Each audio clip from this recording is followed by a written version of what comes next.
ప్రశ్నకు బీజేపీ ఏం చేయబోతుందంటే నా దగ్గర ఏదైనా ఆధారాలు ఉండే నేను మాట్లాడి ఉంటా కదా, నేను ఒక పార్టీ అధ్యక్షుడిగా ఒక రాజకీయ పార్టీ నాయకుడిగా నేను ఆరోపణ చేసినట్టు నా దగ్గర కూడా ఎంతో కొంత ఎవిడెన్సెస్ ఉంటేనే మాట్లాడి ఉంటాను కదా. లేదా ఈ దేశానికి ప్రధానమంత్రిగా ఉన్నటువంటి ఒక వ్యక్తి మాట్లాడుతున్నారంటే వేగ్గా మాట్లాడలేరు కదా రిషి గారు. సో పార్టీగా నేనేం చేయాలి? ఒకవేళ సిబిఐ నన్ను కూడా పిలిచి, సిబిఐ నాది కాదు సార్, సిబిఐ నువ్వేం చేస్తావు మీరేం చేస్తారు అనేసి అందరు నిన్న మొన్నటికెళ్ళి మాట్లాడుతున్నారు. ఇప్పుడు కేంద్ర హోంశాఖకి రాష్ట్ర ప్రభుత్వం లేఖ రాసింది. అవును, కేంద్ర హోంశాఖ ఆధ్వర్యంలో సిబిఐ విచారణ సంస్థ ఉంటుంది కాబట్టి ఆబ్వియస్ గా కేంద్రం పాత్ర అంటారు, అంతేగాని మోడీ గారు అమిత్ షా గారు పొద్దున్న బ్రీఫింగ్ ఇస్తారని అనట్లేదు, ఏం లేదు కదా. సో నేనేమంటున్నా అంటే పార్టీగా యాజ్ ఏ పార్టీగా నేనేం చేయగలిగానో నేను చేస్తాను, 100% చేస్తాను. సిబిఐ నన్ను కూడా పిలిచి బాబు నువ్వు కూడా ఆరోపించినావు కదా, నీ దగ్గర ఏం ఆధారాలు ఉన్నాయని నన్ను ప్రశ్నించిన రోజు నేను కూడా ఆధారాలను సిబిఐకి అప్పచెప్తా, దాంట్లో ఎటువంటి అనుమానాలు లేవు. కానీ ఇక్కడ అసలు అనుమానం రావాల్సింది ఎవరికి ఏంటి తెలుసా రిషి గారు? మొన్న రేవంత్ రెడ్డి గారి స్పీచ్ని చూడండి మీరు, దీంట్లో మొత్తం పవర్ ఫైనాన్స్ కార్పొరేషన్ ఇన్వాల్వ్మెంట్ ఉంది, లేకపోతే ఆర్ఈసీ ఉంది, లేకపోతే వ్యాప్కోస్ సంబంధించినటువంటి ఇన్వాల్వ్మెంట్ ఉంది, ఇవన్నీ ఉన్నాయి. కాబట్టి దీన్ని అంతర్రాష్ట్రీయ వ్యవహారం కాబట్టి దీన్ని సిబిఐకి అప్పచెప్పడం సముచితమైనటువంటి నిర్ణయంగా రాష్ట్ర కేబినెట్ భావిస్తూ ఉంది. కాబట్టి దీనికి సిబిఐకి అప్పచెప్తున్నాం అని చెప్పినారు రిషి గారు. ఈ విషయము 20 నెలల తర్వాత రాష్ట్ర ముఖ్యమంత్రికి లేకపోతే రాష్ట్ర ప్రభుత్వానికి లేకపోతే కాంగ్రెస్ పార్టీకి మేల్కొల్కు ఉన్నారు వీళ్ళనంటే ఇంతకంటే దుర్మార్గం, ఇంతకంటే కుట్ర ఇంకోటి ఉంటుందా చెప్పండి? ఇదే మాట 2 ఏళ్ల కిందటికెళ్ళి 3 ఏళ్ల కిందటికెళ్ళి టీఆర్ఎస్ పార్టీ అధికారంలో ఉన్నప్పటి నుంచి నేను ఆరోపిస్తా ఉన్నా కదా సిబిఐకి ఇవ్వమని. అదే ఇచ్చి ఉంటే నిజంగా కాంగ్రెస్ పార్టీకో లేకపోతే రాష్ట్ర ముఖ్యమంత్రి రేవంత్ రెడ్డి గారికో కాళేశ్వరం ప్రాజెక్టులో జరిగినటువంటి అవినీతి కావచ్చు, అవకతవకలు బయటికి తీయాలనుకుంటే 2 ఏళ్ల కిందటనే సిబిఐకి రిఫర్ చేయాల్సి ఉండే మీరు. కానీ ఈ రోజు రెఫర్ చేసి అడిగింది కూడా అదే, రాగానే సిబిఐకి రెఫర్ చేసి ఉండాల్సిందే కదా. వాస్తవానికి విజయ్ గారు అన్నా మీరన్నా ఎవరన్నా కూడా వాస్తవానికి జరగాల్సిందేంది? ఇవన్నీ మాటలు ఈ రోజు గుర్తొచ్చినాయి. నువ్వు 2 ఏళ్ల పాటు కాలయాపన చేసి తూతు మంత్రంగా సరే నీ ఆ రిపోర్టులో ఏముందో తెలియదు, చివరికి ఆ రిపోర్ట్ ఏం చేయమని సజెస్ట్ చేసింది మిమ్మల్ని? ఇప్పుడు ఒకటి రిషి గారు, మనకు ఉన్నటువంటి ప్రధానమైనటువంటి ఆరోపణ కాళేశ్వరం ప్రాజెక్టులో అవినీతి జరిగింది, అవకతవకలు జరిగినాయి. సింపుల్ ఒక చిన్న లాజిక్ చెప్తాను. ఎక్కడైనా మనం ఒక దారిలో వెళ్తుంటే ఒక మర్డర్ జరిగింది రిషి గారు, మర్డర్ జరిగింది, మీరు నేను ఐ విట్నెస్. పోలీసులకు మనం చెప్పినాం వాళ్ళు ఫలానా ఎవరో వచ్చిండు చంపేసిరని చెప్పినాం. పోలీసు వాళ్ళు చేసేటువంటి మొట్టమొదటి పని ఏంటిది?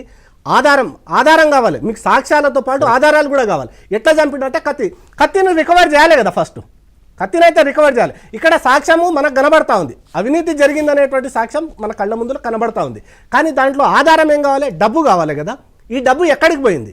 ఇదే కదా తేలాల్సింది మనం. మరి మీరు పీసీ ఘోష్ కమిషన్ అనేటువంటి ఆ డబ్బు ఎక్కడికి పోయింది, ఎవరి ద్వారా చేతులు మారినాయి, ఎవరెవరు దీంట్లో ఇన్వాల్వ్ అయినారు, ఎవరు డబ్బులు పంచుకున్నారు అనేటువంటిది ఏదైనా ఆ రిపోర్ట్ 665 పేజీల రిపోర్టులో ఎక్కడైనా ఒక్క లైన్ అయినా రాసిందా రిషి గారు? ఒకటి. రెండవది, ఇప్పుడు దాంట్లో ఆ కాళేశ్వరం ప్రాజెక్టుకు సంబంధించినటువంటి వ్యవహారంలో నాటి రాష్ట్ర ముఖ్యమంత్రి గారు లేకపోతే నాటి ఆర్థిక శాఖ మంత్రిగా ఉన్నటువంటి ఈటల రాజేందర్ గారు లేకపోతే ఇరిగేషన్ మంత్రి పేర్లు దాంట్లో ప్రస్తావించి నాటి ఫైనాన్స్ సెక్రటరీ పేరును ఎక్కడ కూడా రాయలేదు రిషి గారు, మొత్తం ఎక్కడ రాయలేదు కదా. అదే రామకృష్ణారావును ఈనాటి కాంగ్రెస్ ప్రభుత్వం సిఎస్గా నియమించింది, దాన్ని మళ్ళీ ఇంకో 7 నెలలో 6 నెలలో పొడిగించమని చెప్పేసి కేంద్ర ప్రభుత్వాన్ని అడిగింది, కేంద్ర ప్రభుత్వం కూడా పొడిగించింది రిషి గారు. సో అసలు ఇక్కడ కుట్ర అంతా కూడా కాంగ్రెస్ పార్టీ చేస్తుందా? అసలు కేబినెట్కే సంబంధం లేకుండా కేబినెట్ ఆమోదం లేకుండా కేసీఆర్ ఆయన మానసపుత్రిక నిర్మించాలని ఆయన తీసుకున్న నిర్ణయం అని కదా కదా.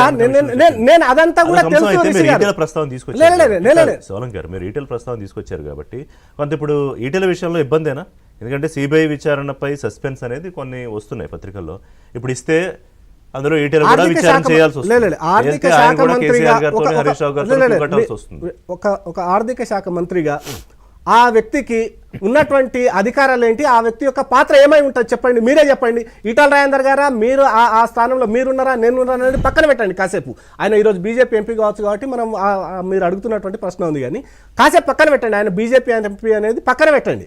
ఒక ఆర్థిక మంత్రిగా వారి యొక్క పాత్ర ఎంతవరకు ఉండి ఉంటుంది? క్యాబినెట్ తీసుకున్నటువంటి నిర్ణయం అందులో ఒక లైన్ మెన్షన్ చేసింది కమిషన్, నిశ్శబ్ద పాత్ర పోషించారు అంటే అవినీతి జరుగుతుంటే అవకతవకలు జరుగుతుంటే ఇట్ వాజ్ అనే మ్యూట్ మోడ్. రిషి గారు వాళ్ళు చెప్తున్నట్టుగా కేబినెట్ నిర్ణయం జరిగింది అనేటువంటిది ఈటల రాజేందర్ గారు చెప్తున్నారు. కేబినెట్ నిర్ణయం జరగలేదని ఆనాటి మంత్రివర్గం ఉన్నటువంటి తుమ్మల నాగేశ్వరరావు గారు మరెవరో చెప్తున్నారు. సో నేనేమంటున్నా అంటే కేబినెట్ నిర్ణయం ఒకవేళ నిజంగా ఈటల రాజేందర్ గారు చెప్పినట్టుగానే కేబినెట్ నిర్ణయం జరిగింది అనుకుందాం. ఏం జరిగింది? కాళేశ్వరం ప్రాజెక్టు కట్టొచ్చని నిర్ణయం జరిగిందా, లేకపోతే ఆ ప్రాజెక్టు పేరు మీద మొత్తం డబ్బులు మనం దోచుకుందామని కేబినెట్ లో నిర్ణయం జరిగిందా చెప్పండి మీరు. కాళేశ్వరం ప్రాజెక్టు కట్టమని కదా. సో దాంట్లో రెస్పాండ్ అవుతారా? అది అవినీతి ఒక అంశం అయితే హరీష్ రావు చేశారా, కేసీఆర్ అవినీతి చేశారా? సార్ కేబినెట్ నిర్ణయం జరిగిందని వాళ్ళే చెప్తున్నారు. సో కేబినెట్ లో ఉన్నటువంటి పై వ్యక్తి నుండి కింది స్థాయి వరకు చివరికి ఫైనాన్స్ సెక్రటరీ వరకు అందరి పాత్ర ఉండాలి కదా. అది తేల్చబోతుంది, అదే తేల్చాలి.